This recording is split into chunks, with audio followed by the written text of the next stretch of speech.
بیت المقدس آج سے 3000 سال پہلے جنہوں نے اس کو تعمیر کیا، 3 مسجدیں ہیں کہ جن کا ذکر اللہ تعالیٰ نے قرآن مجید کے اندر ارشاد فرمایا ہے۔ پہلی مسجد مسجد حرام، دوسری مسجد مسجد نبوی اور تیسری مسجد مسجد اقصی۔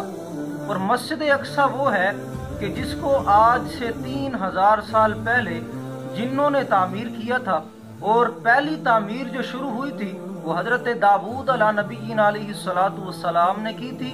اس کے بعد ان کے بیٹے حضرت سلیمان علیہ نبی علیہ السلام نے کی۔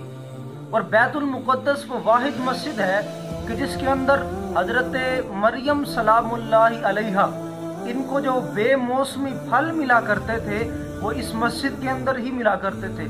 اور تابوت سکینہ جس کا ذکر قرآن مجید کے اندر ہے، وہ تابوت سکینہ بھی اسی مسجد کے اندر موجود ہے۔ اور اسی مسجد اقصی میں امام الانبیاء حبیب کبریا علیہ تحیت و ثنا نے تمام انبیاء کرام کی امامت فرمائی۔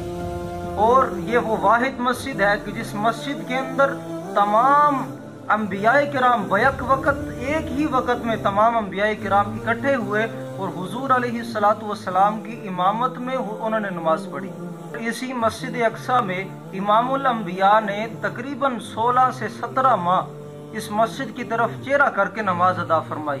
اور یہ وہی مسجد ہے کہ جس مسجد کے اندر 5 لاکھ نمازی بیک وقت نماز ادا کر سکتے ہیں۔ اور اس مسجد میں آج جو کافر بمباری کر رہے ہیں، یہ بمباری وہ 1969 کا واقعہ یاد دلاتی ہے کہ 1969 میں جب کافروں نے مسجد اقصی پر بمباری کی تھی اور مسجد کا مینار بھی شہید ہو گیا، اور اس کے بعد تقریباً 3.5 گھنٹے تک اس مسجد کے اندر آگ جلائی گئی۔ اور جو ممبر سلطان صلاح الدین ایوبی نے تیار کروا کے اس مسجد میں رکھا تھا، اس ممبر کو بھی جلا دیا گیا۔ آج اسی مسجد پر قبضہ کرنے کی کوشش کی جا رہی ہے۔ اب قرآن کی آیت سنیں اس کے بارے میں۔